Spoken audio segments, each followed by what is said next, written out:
And welcome to another episode of Triple Tap. I think we are now up to episode number 23. So welcome everybody to the call this evening. And you'll probably notice from the video that that's not Kent and Lance that are joining me tonight. We have the lovely Kim Robertson, who usually steps in when Kent or Lance are unable. So welcome, Kim. And for the very first time, very excited to welcome Cole, one of our other executives, to the Triple Tap tonight. So welcome, Cole, to your very first co-hosting of Triple Tap. How are you both this evening? We'll start with you, Kim, ladies first. How's your week been? Thanks, Ainsley, and good evening to everybody. Week has been very, very busy, as always. Lots of stuff going on. I had a visit from Lance and Kent last week, which was great. So we're trying to get a few things sorted up here, but things are pushing ahead with our campaign for the dam and many other things on the table. So great week, busy week, and onwards and upwards always. Yeah, and they have had a busy week, guys, which is why they're at a very, very important meeting this evening, which this was the only time they could grab. So hence the reason why they're not joining us tonight. We will miss them, but, you know, I'm glad I've got Kim and Cole joining me this week. Cole, how has your week been? You're always very exhausting as usual, but it's a given. I hope everyone doesn't mind my image tonight. I'm testing out my deep fake. So I hope this looks all right. It's been a good day at the school. I stink of community satisfaction. And look, we're even taking dogs in these days, seemingly. So we've got a bit of a dog mining service. The greenhouse is going great. We had 2 parents out there today slogging it out. It was like a montage, the way it's developed. And, you know, with varying activities, kids yoga has joined the curriculum, as well as, you know, we got extra sport and extra music as well. And, of course, I realise what's called interdisciplinarity for all these things. If you want to know what it is, you have to sign up. I'm not just going to hand it to you. Excellent. I can't wait to get one up here, Cole. Can't wait. Thank you. I can't wait to help you.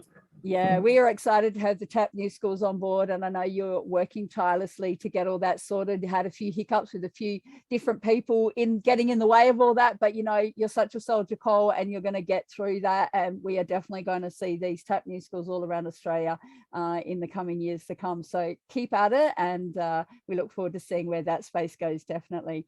And you know, one thing I do love about working with you guys and Kent and Lance, you know, we don't always see eye to eye, but I tell you what, we have become a really close group knit of a team, and we can always rely on each other for support and camaraderie. When things go up, when things go down, we can call on each other and really, you know, talk things through. It sort of hasn't been an easy week for me, and I know each and every one of you, all 4 of you, have been supportive. And what makes this job more enjoyable. So tonight we have another exciting interview coming up, ladies and gentlemen. So get ready. If you have your questions ready, please, you can pop them in the chat box, and we will definitely ask our guest speaker tonight.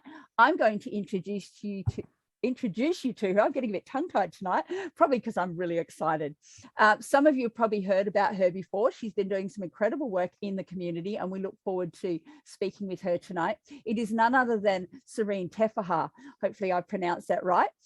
She is well known as a brave woman dedicated to the protection of children from sexual abuse and for fighting against crooked cops who have helped protect perpetrators of sexual abuse from justice. She was the solicitor that advised Australia of the Biosecurity Act and the unlawfulness of the COVID laws. Brazenly, the Victorian Legal Services Board commenced proceedings in the Supreme Court of Victoria to silence Serene from speaking out on behalf of her clients, not just as a lawyer, but also as a normal civilian whose life mission has been to help others. In their desperation, the Victoria Legal Services Board also sought to garner all the client information that Serene possessed since 2016 without the consent, knowledge, or instruction from the clients themselves. Sadly, the Victorian Legal Services Board have been successful in deregistering Serene. Serene's gone on to do other areas, and of course we look at the basic necessities of food, water, shelter, health and education, which are all fundamental precursors to thriving communities which have come under serious attack by our government and their proxies. Wouldn't you agree? Many of us have forgotten that we are capable and don't need artificial monetary structures to tap into our potential and create a free world for ourselves, our loved ones, and the plants and animals that share our space. Serene has been instrumental in facilitating safe spaces for learning the necessary skills that will enable us to create food and water security, access to shelter, health and education, and safe spaces for all. And hence why she created, with her and her team, she started CoVision, and hopefully she will share a little bit more about CoVision with us tonight. It's about creating a more viable path to living that promotes cohesiveness instead of divisiveness. And we've certainly seen a lot of that in the community lately. Resistance is not just about saying no, it's about being prepared to let go of all the old ways of doing things and devising tangible solutions that will benefit all. Unity is not just about protesting or a petition, she says, it's about parking aside our egos and actioning the solutions. Commitment to the cause is the only substitute. So ladies and gentlemen, without any further delay, please welcome our lovely guest this evening, Serene Teffaha. So welcome, Serene. How are you this evening? You just have to unmute. And thanks for joining us. Well, thank you for this lovely introduction. Honestly, it's just so humbling.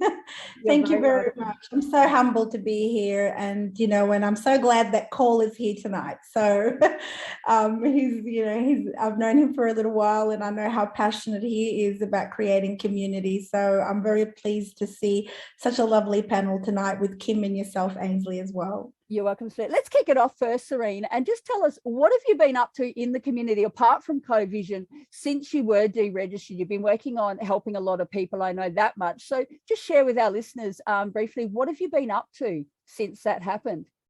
Yeah, since the removal of my license and their attempt to try and stop me from representing people, it has backfired.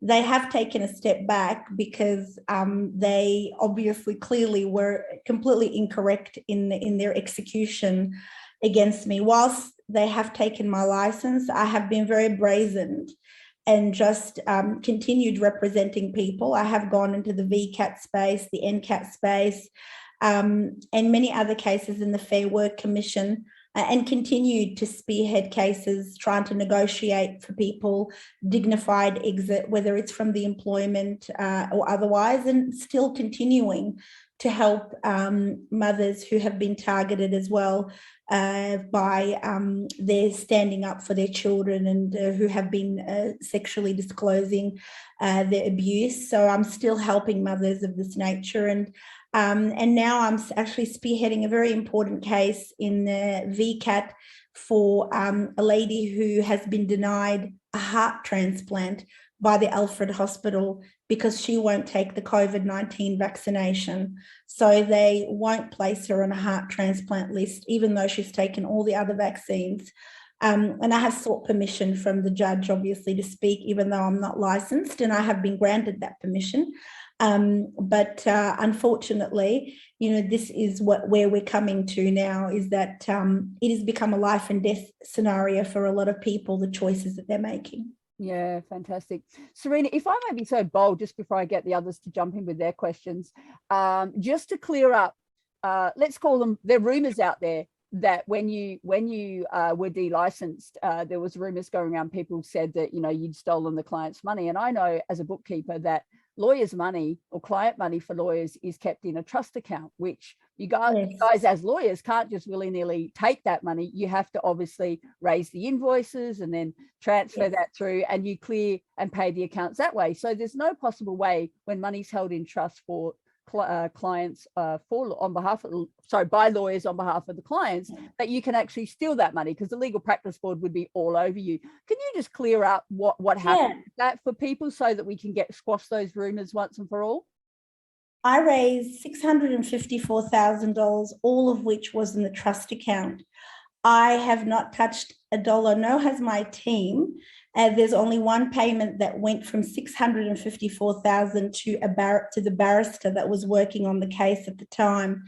When they sought to attack me, the Victorian Legal Services Board, I had over 1,200 clients stand up with me, who were not upset Wow. because they knew that I had held that trust account. Yeah. All those rumors were started by everyone else who's not my client. Yeah. So that's why I have such a huge following, because the people who are actually my clients know how genuine and honest I am. Now, when the Victorian Legal Services Board took that money and Commonwealth Bank transferred it without the consent of any of the clients that trusted me, not the government, they absolutely refused to return that money to either myself or to my clients. So now the government has stolen that money.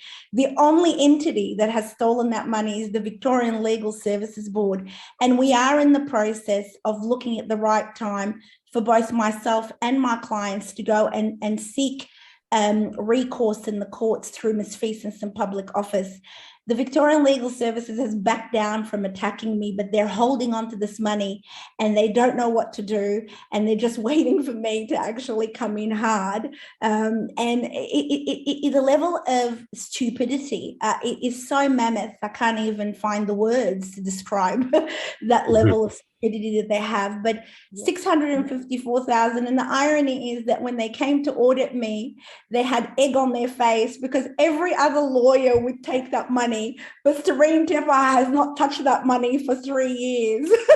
So they had a huge egg on their face because they knew that I actually was cleaner than clean. And that's the best way to be when you're dealing with human rights issues. That's the best way to be, is cleaner than clean, because they can't come at you when you're cleaner than clean. You know, they'll try to say, oh, she's mentally unwell. Oh, she's raised this much money. And then when you dig deeper, you know, it's completely transparent. So those who said anything were never my clients. They were never the ones that paid the accounts. They were never the ones that have dealt with me. I've had 5,000 clients on the record. That's 5,000 clients for a sole practitioner, and not one complaint has ever been lodged against me. Yeah, that's great. I'm really glad we got to clear that up, because, you know, there's a lot of rumors flying out there, and you know, I just want to know the way that lawyers and trust accounts work, and that there was no way that you'd be able to do that, because, you know, Legal Practice Board would have been all over you. But it's kind of funny now hearing out that they're the ones that have taken the money without the client's consent. So I do hope that you can get that all sorted for your clients as well. So Cole and Kim, have you got any questions you'd like to get cracking and ask Serene this evening? I do. Thanks, Cole. Serene, I just want to say firstly, I love that you've been through so much. You've been through all of that you just talked about. One of the things that you do, and I know that we do at TAP, is when we're presented with a problem or an issue, it might be a knock for a little while, but there is always a way around it. There is always a different avenue that can take. There is always an angle that you can come at whatever problem it is that you're facing, to help people out, to get the things up and running that you are working on, or continue the things that you're working on, but just down a different road. So I just want to say, I take my hat off to you, because it's not easy sometimes. And it's, you know, personally, it takes a toll also, personally, emotionally, mentally, physically and spiritually. Sometimes it takes that toll, but you've just kept that going. So I really admire the work that you're doing and the way that you've gone about it. So that's really wonderful. I just wanted to say that firstly. So throughout this whole journey, as Ainsley mentioned before, CoVision was also born from this with you and your team. Do you want to just give us an overview of what that is about, what entails, and what sort of work you're doing with it? I felt that there was, thank you so much for your beautiful praise, and thank you for the comments in the chat as well. How beautiful. Serene stole no money. We, as a client and supporter of Serene, have relied on her advice and believed it as absolute truth. Thank you, John Andrews. You're so gorgeous. I really appreciate that. You know, it's just really, really reassuring and very touching, as well as Angel. Thank you. We were approaching brick walls everywhere.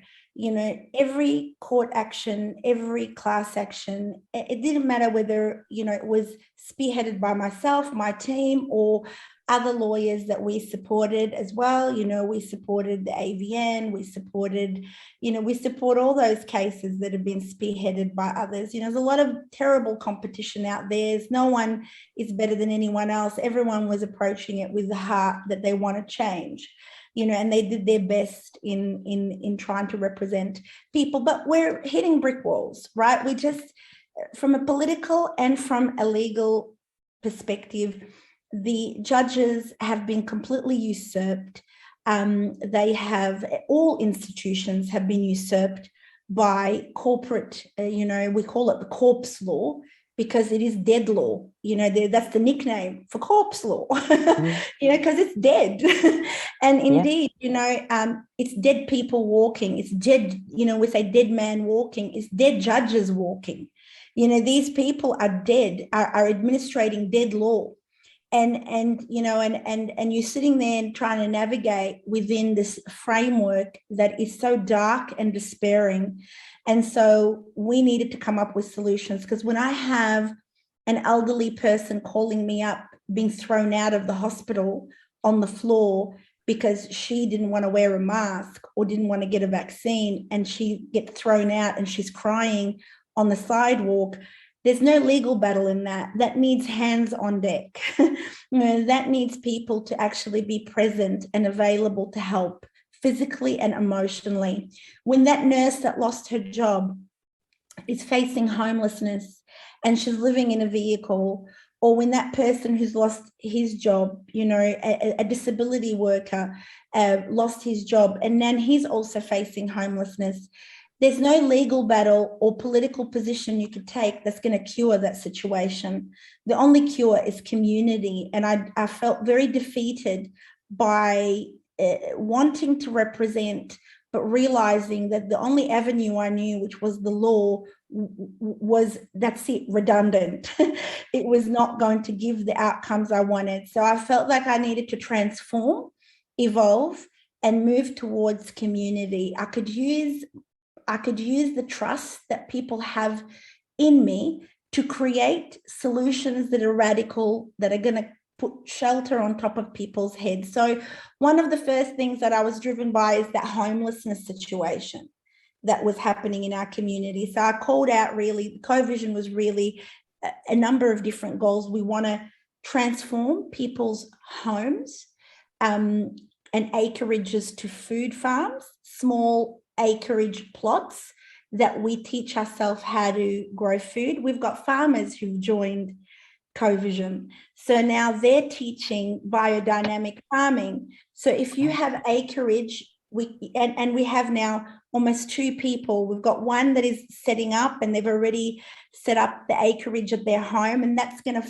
fuel the food into CoVision that will go and spread into a food co-op. So if we can support our small farmers so that we can buy all their food, and even a year or 2 years onwards, we can prepay for the meats and for the food, and it's not non-vaccinated meats and non-vaccinated foods, and no pesticides, no artificial fertilizers, nothing of that sort, then we are really empowering ourselves. So the food was one element.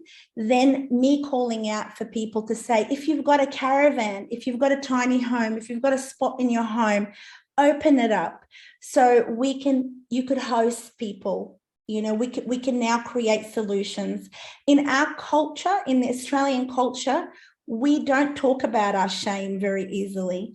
So people can go on in homelessness without really reaching out and saying, hey, I'm homeless and I really need a family. And people are now looking for families. We're actually looking for new families. We're looking for new friends. So we need to drop all of this professional facade, and we need to start creating love and harmony with each other as the form of connection. So we had caravans donated. We've got now a caravan that we're revamping at my place to donate to a nurse to place her in another home. And so we're all kind of coming together and saying there's solutions. Okay, we are not alone, and the other major part that we're looking at is setting up medical hubs and health hubs. So alternative hubs, how are we going to teach each other first aid? How are we going to get first aid kits, start training each other on health and well-being, on our own, making our own tinctures, our own plants, growing our own herbs and plants as medicinal. Okay, so we've got now 7th to the 11th of November, we have 46 practitioners from all across Australia. We've brought them together in this beautiful camp to cross-train and teach them and teach each other everything from acute care, from wound care, suturing, resuscitation, to traditional Chinese medicine, to plant growing, to nutrition, to health. And we're going to have the practitioners forming bonds with each other so that we can then look at ways how we're going to set up our own medical hubs. So these are the main projects that we're looking up, and I'm feeling confident that we're achieving goals. And as a result of achieving goals, I'm feeling like, oh, there's an accomplishment here. So that's sort of a really big driver for this. So thank you for the question. That's amazing. How are you going with APRA, and when you're going after these medical hubs, are you just sort of bulldozing, ignoring them as that sort of impotent registering body, or what's happening there? Yes, I call them terrorists, but I like impotent as well. It's just, you can describe them in so many ways that is just not, that is so incriminating, isn't it? You have APRA, you have the Health Complaints Commissioner, you have the medical councils, and you have the dental councils. So you have multiple bodies that are terrorizing doctors and practitioners and nurses. One of the major things that we've looked at was a recent case with a few cases that we've helped and assisted with in NCAT. One of those cases was Dr. Russell Pridgeon, and he has been, again, he rescued a mother, a grandmother and a mother in terms of just providing them safe harbour to protect their children who've been sexually abused. And Russell Pridgeon had been unlawfully charged and assaulted by the government and the prosecutors from the government by charging him with child stealing and harbouring children, which is outrageous. But they also took his license, right? They took his license as well. But he's only been charged. Now, the very good thing about the Court of Appeal decision is that they said that it was wrong for them to take his license, even on criminal charges. So he set the bar so high. Congratulations to him. He's an amazing doctor and a great visionary, and so hard done by. But what a precedent this has done, because it means that when APRA is coming in and taking your license because they don't like your opinion, well, you haven't even been criminally charged. On what basis would they say that you're compromising public integrity or creating public risk simply because you've articulated an opinion? And this is what's happening right now. But unfortunately, despite that case, it has not deterred the terrorist activities of APRA and the Dental Council. I have another dentist who has been now classified as schizophrenic on the books simply because he questioned Greg Hunt and the COVID-19 vaccine policy. 5 psychiatrists, and they were demanding him to come and see, for him to go there. And I always say to anyone, if you're being demanded to go to see a psychiatric assessment, you never walk to that. You never, ever engage with any organization, whether it's your employer or APRA or government regulator, saying that they're going to attack your mental health. You never abdicate to that. Despite him not going there, on the books, they said he's schizophrenic without him even having any mental health records. This is the absurdity of what's happening. So in terms of what I see APRA, I see them as this contagion. I mean, they truly are the ultimate pathogenic virus, okay? And it's just, no, I'm just being really passionate about this, exactly. And the way I see it is that we need to protect our practitioners. So with CoVision, we've created an appraisal process. So if you join CoVision, We create that appraisal process. So if you want to be linked to our practitioners, then it doesn't happen directly with the public. You have to join it, and then it's an internal referral. So we've vetted the individuals so that we can protect our practitioners from trolls, because trolls are everywhere. Okay, you know, the way that APRA works, and now they've done new law. They've done a new law in Queensland. In Queensland and in New South Wales, exactly. And the Health Complaints Commissioner, has been given powers to come after practitioners who are not registered with APRA. So naturopaths, homeopaths, traditional Chinese practitioners, nutritionists who are not registered with APRA, the Health Complaints Commissioner can now come after them if a trolling patient is sent to their clinic to make up lies about them. This is where we are at the moment. Wow. Are you able to step outside their jurisdiction? Can you challenge their jurisdiction here, including for your farms, you know, for whether they go after you for development applications or anything like that? Do you find that your CoVision's able to, since there's no legal remedy, that, you know, you just sort of step outside the idea of what they call legal? Yes, it's a great question. It's a very good question, Cole. Firstly, when we come together as a unincorporated association, meaning a group of people coming together to create solutions for each other as family and friends. So the first thing that CoVision is setting is that we are a circular organization. That means it's not a hierarchical organization. And when you come into that circle, you are friends and family, okay? You become friends and family. Now, one thing government can't interfere with is how friends and family deals with each other. Okay, so I want to have the whole country as my friends. I mean, you know, I want to have an informal structure where we all come together to create solutions for each other. Now, that solution is not a macro solution, meaning I'm not going to go and do 300, 500 acres of a commercial farm.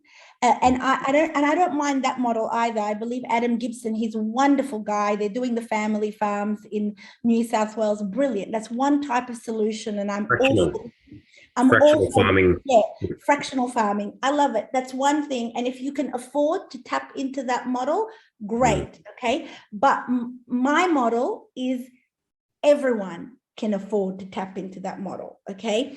And it's micro, not macro, meaning smaller acreages on everyone's farm. So it's rather than one farm with 300 acres, 300 rural properties with 1 acre each. Okay, so it's dissipated. We're growing micro farms, so you don't really need regulation on that. You can do that just individually.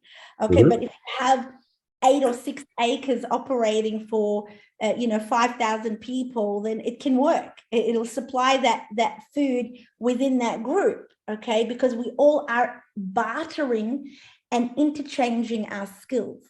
Now, one thing with CoVision is not a direct barter. So, for example, if a nurse needs a home, I'm not going to say to this nurse, you need to buy a home if she's going to be homeless. Okay, I'm actually asking someone else in the group to say, could you please provide the renovation costs for the caravan? Could you please put your property up? Now, that barter might not happen directly. That nurse could help someone else who's sick. Yes. Okay, but that is not a direct barter between the person who's helped her or who's facilitating the space for her to host her. She's helping someone else who's in need in the group. So this idea of bartering isn't even a cross barter. It's actually a collective barter. That means we're putting a cross value on what we give. Those who can give more are expected to give more. Those who can't yet are empowered to get the skills and to be in a position where they can ultimately be givers. So it's not a tit for tat. Oh, you do this for me, I do that. Oh, have you got some gold? Oh, I've got a garden here, but I don't need your gardening services. Yeah, but if that other person needs gardening services, great, they could go there. And then someone else can pay it forward in a different way. Yeah. So I think it's fantastic. I love, as I said, I love all the different ideas that are most certainly being canvassed out. And I think multiple solutions is what we need. This particular solution that I'm trying to cater for is really for those who don't have anything as well.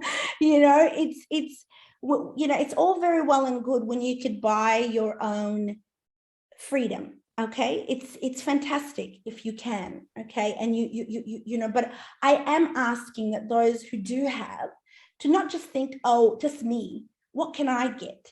Okay, it's more like, okay, I can give, so I could join a group that knows what to take from me and where to allocate my skills. So we kind of compartmentalize it into 3 subjects. You know, you either you have resources, you've got skills and talents, or you've got time. Everyone can give one of those things. Yeah. It doesn't matter, okay? You can give one of those things. So if you can't give resources or skills, you can give time to volunteer and help, you know, where that might be needed. You could be trained to become a disability worker or an aged care worker, and you could then start to look after someone that we could match you with to say, oh, look, there's an elderly person here. And another big thing that we're looking at is aged care and disability care. People are pulling out their loved ones from institutions. And we need to look at how we're going to facilitate arrangements at home for home care. Okay, this is a very, very big question and a big obstacle. So if we've got all these nurses that are sitting there not employed because they've been marginalized, what better way of getting those nurses and those workers to come and start looking after people at home? And then we say, okay, well, how are we going to fund it then? We've got to look at social enterprises, and those perhaps who have in the group can perhaps donate some money to cover those costs. And hence you have this community enterprise where, as I said, it's not direct bartering, but it's collective. Beautiful. Yeah, that's amazing. And it is all about community. Everything is really getting back to the grassroots of community.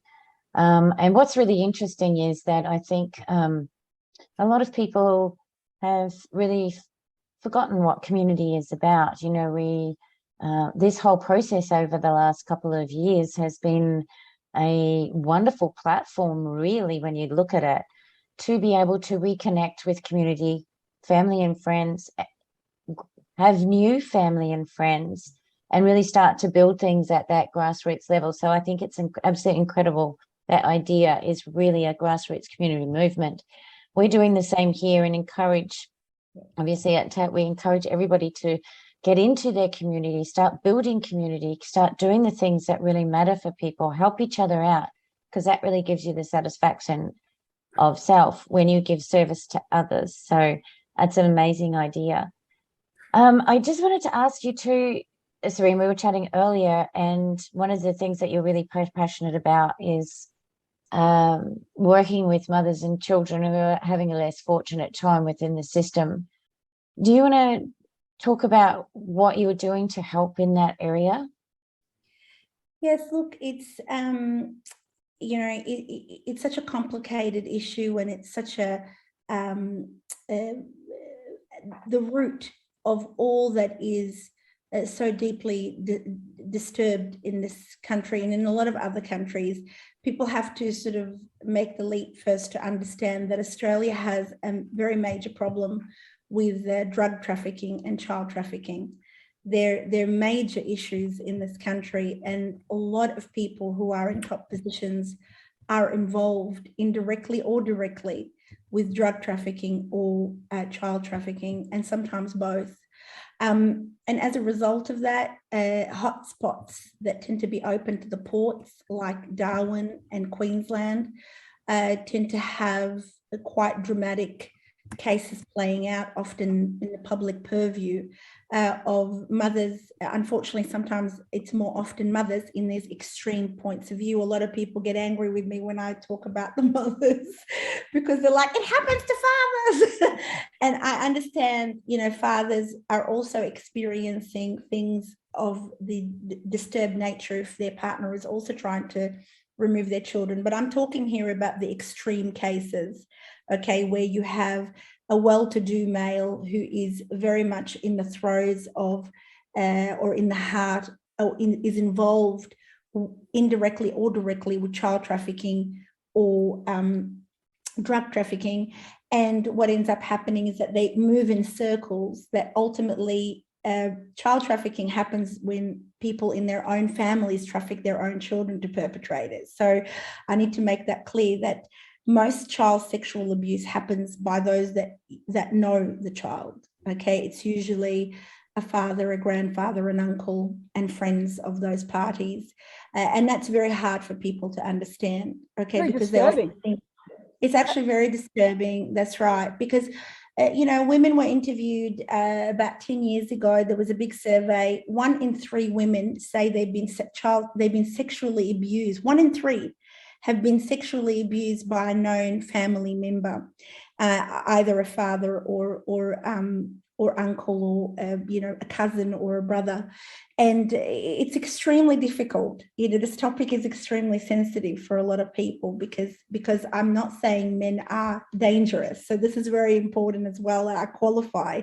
I have a partner and I do love the male species. So it's not, it's not at all, a criticism of being male, but it's a recognition of the danger and the because unfortunately males in our society are more prone to be exposed to these elements, and then be groomed and coached. And when they get money, they move in those circles. I mean, there's no surprise that is the case.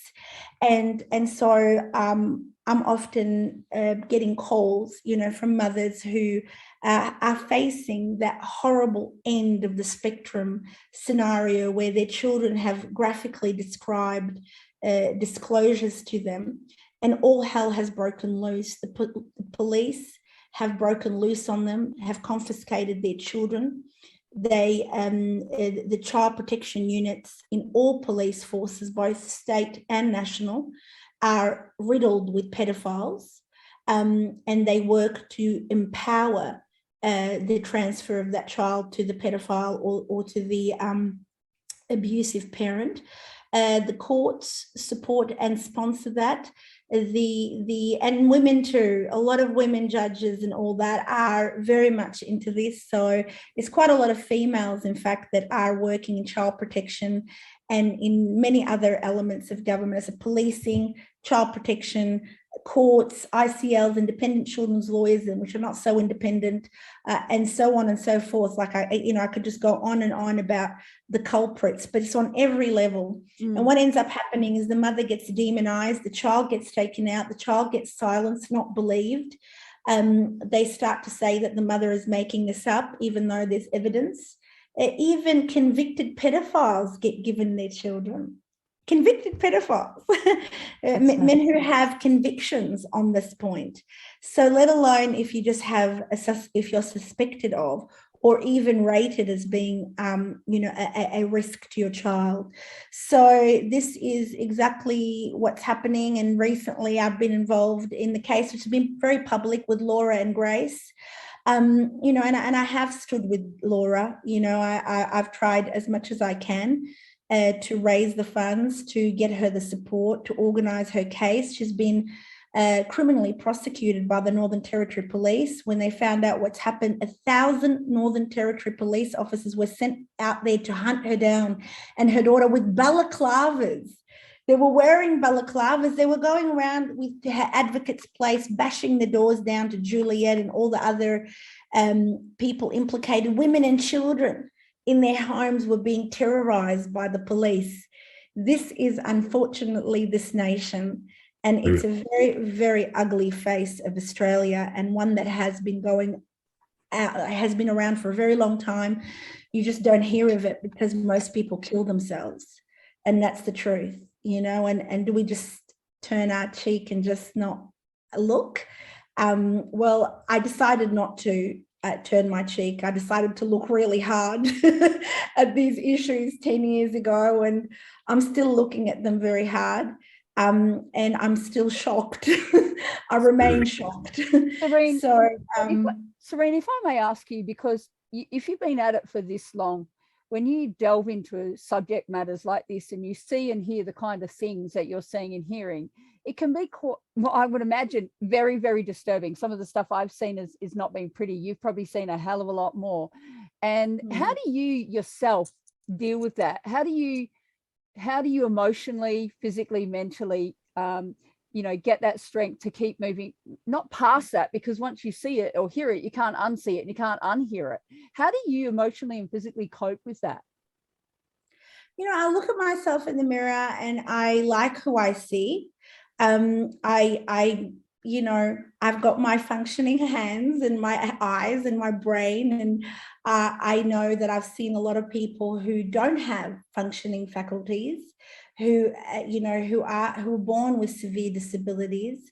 I feel I have to have a lot of gratitude every time I see myself in the mirror and see that, I've got a lovely man in my life and we have fun and we could go and debrief and, enjoy our company. And I've got a lovely mother who's an anchor and a real inspiration and total conspiracy theorist from the 70s. She's so hardcore. She's taught me everything about the world. And I just feel lucky. Yeah. So if I feel my privilege, then I have an obligation to use that privilege. Yeah. And I often remind people of that when they come to me and they're upset about something. I say, hey, look in the mirror, or what do you see? And I tell them about my clients who don't have much, who've born with, people who've got kids with Down syndrome and autism, and geez, those challenges are unbelievable. Yeah. They take you to your edge. I mean, I look at those people, I think I admire those people, who have been born with like challenges. Like we've got this great psychiatrist who's joined CoVision, and she's deaf. She's born deaf. And she's accomplished, she's done masters of psychiatry and masters of mental health.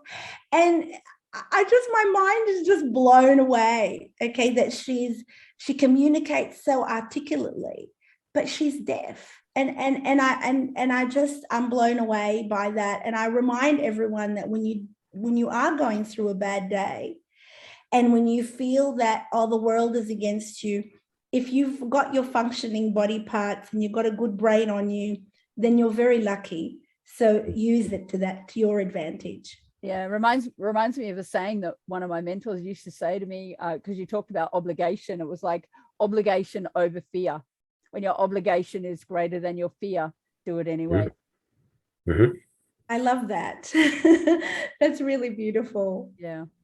Serene, when, some of the judges or, cops or those that work for DCJ, Department of Community Justice, etc., how there's that part of the Child and Young Person Protection Act that, there's that sort of stitch up where by the very act of protecting the child, if I've got this right, you're identifying the child in their eyes and they go after you with this.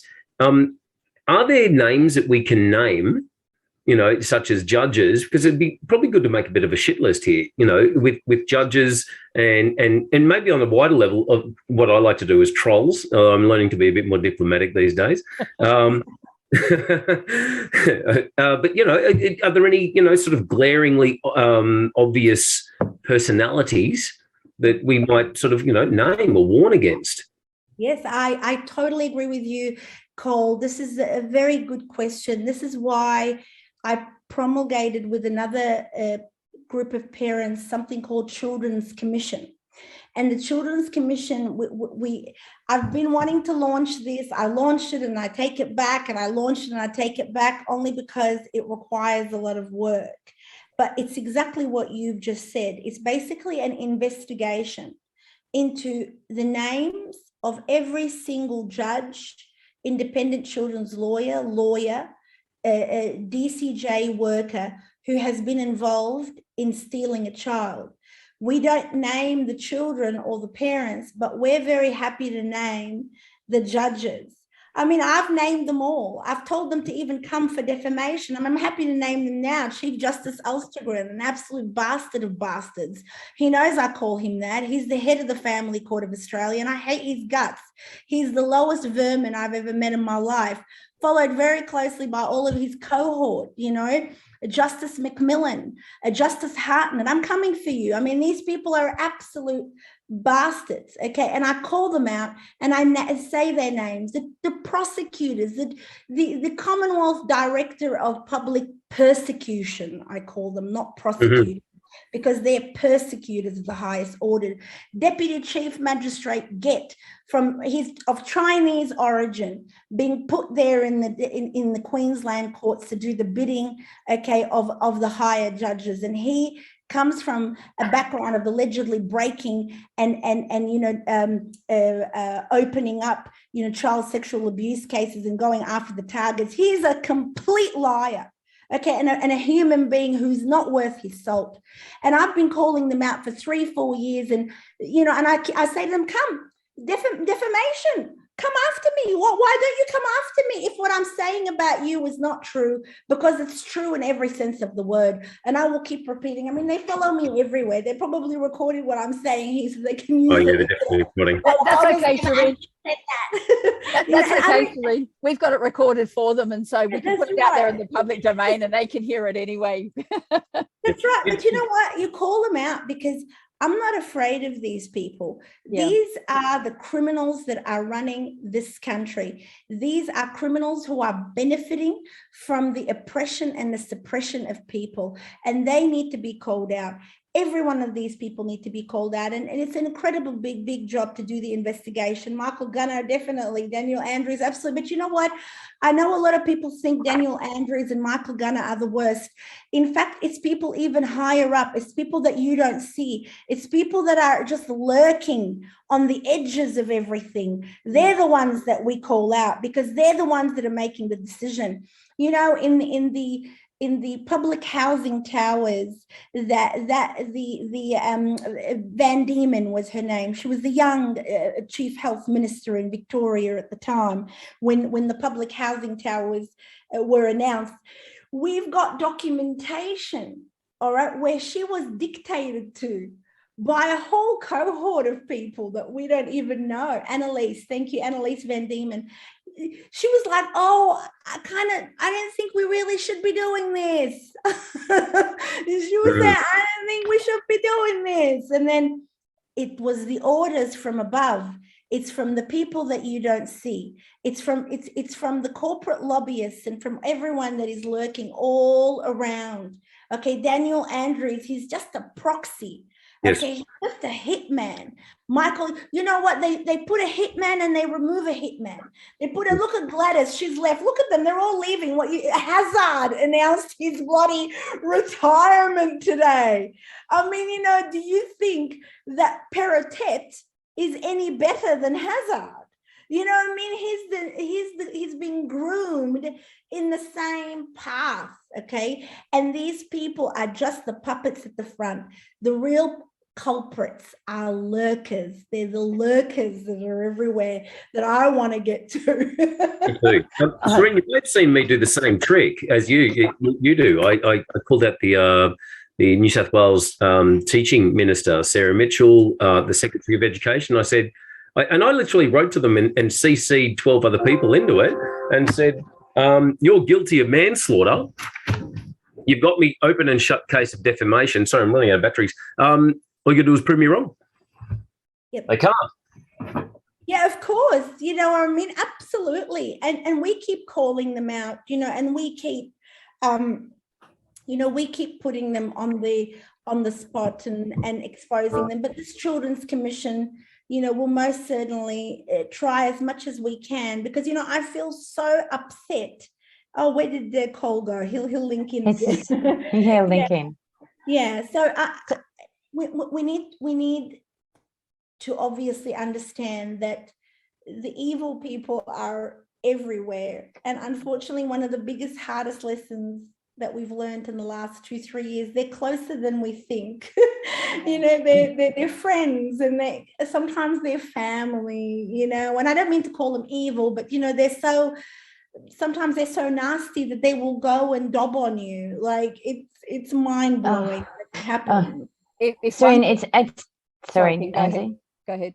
it is absolutely disgusting. And I think everybody here on this call, and I know certainly all of us at Tap 2 are extremely passionate about this whole subject with the children. So I want to ask you, what do you need to get this going? What is it that you need manpower? Can we put a shout out for manpower? How do we do this? What do you need? That would be great. We do need a lot of hands on deck in terms of researchers, there's people who might want to help, but there's people who are skilled in research and collating information.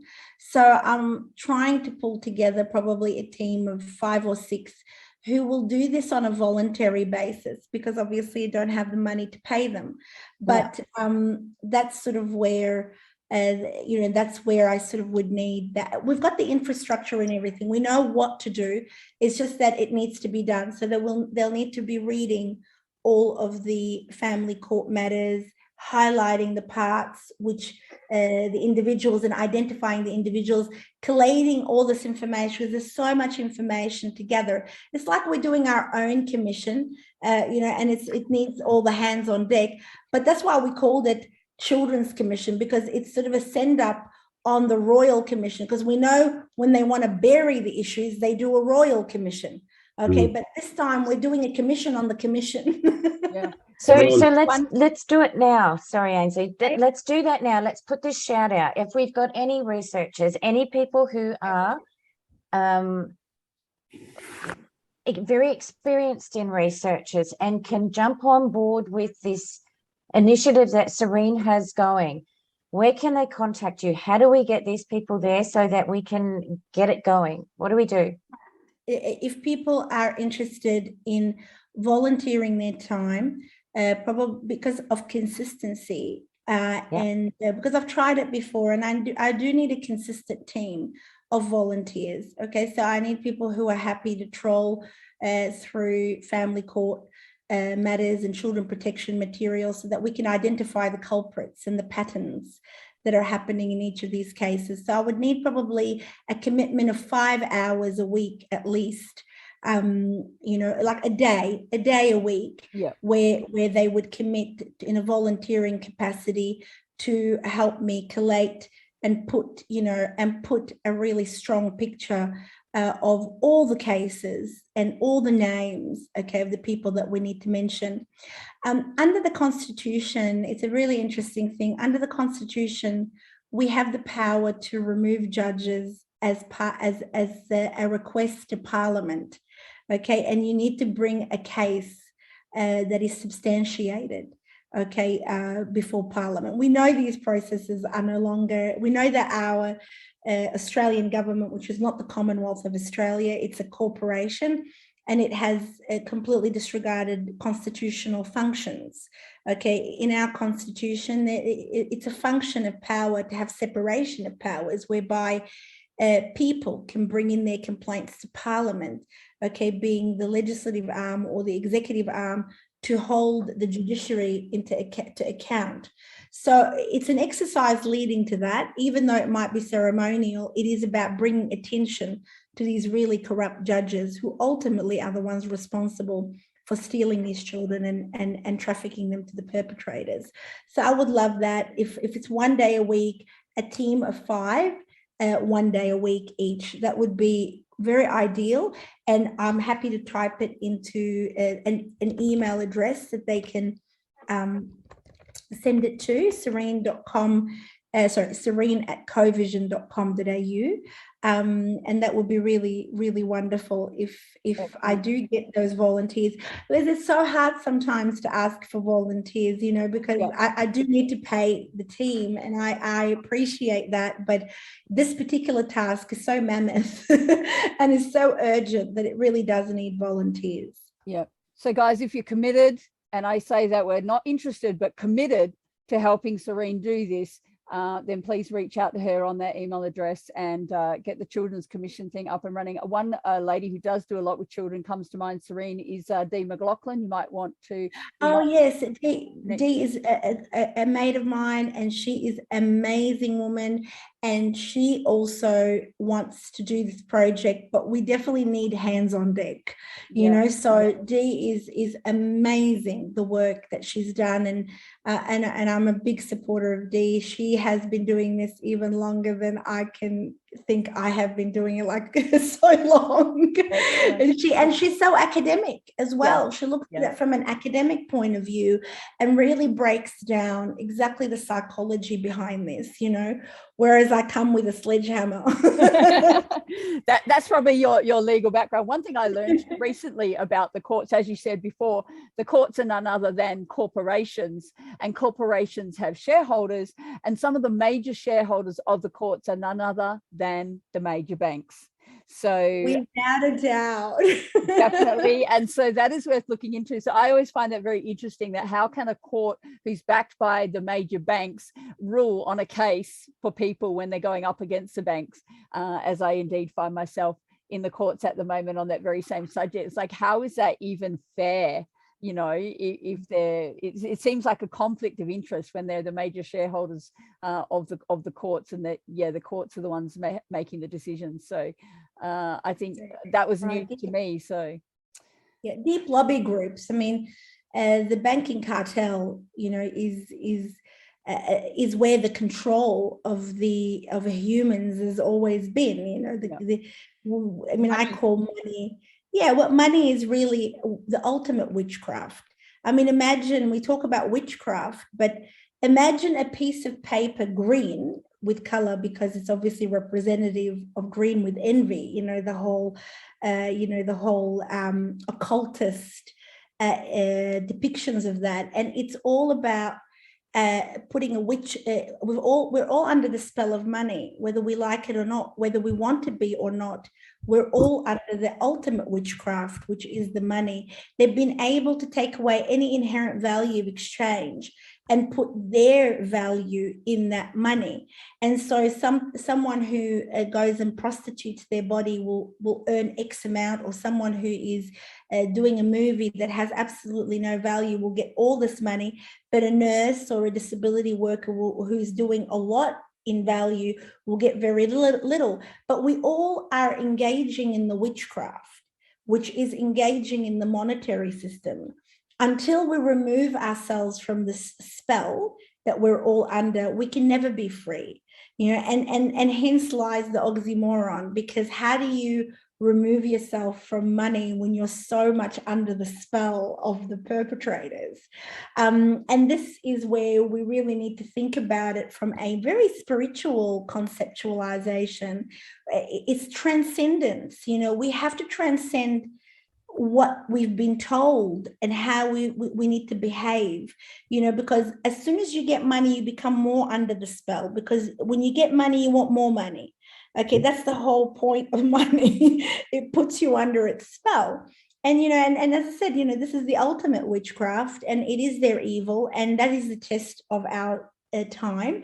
How do we break those bonds so that we can create new ones? How do we create new values away from money? It's a really big challenge, honestly. It's the challenge of our time. and we really need to do it, you know, because they're bringing in one world government. They're bringing in one monetary system. It's so easy for them to change these things because they control them.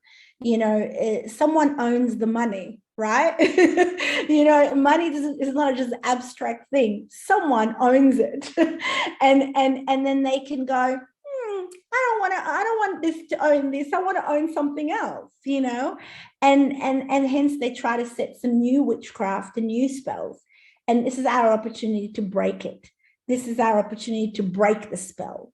You know, we all need to see what's behind the curtain with Wizard of Oz, you know, and this is how they condition you. You see, they use the films and the arts and the music to put the witchcraft on us and put us in their spells. You know, one of the things I've tried to do over the last 2 years is stop watching movies, because that's actually witchcraft, right? It's conditioning our minds. It's not entertainment.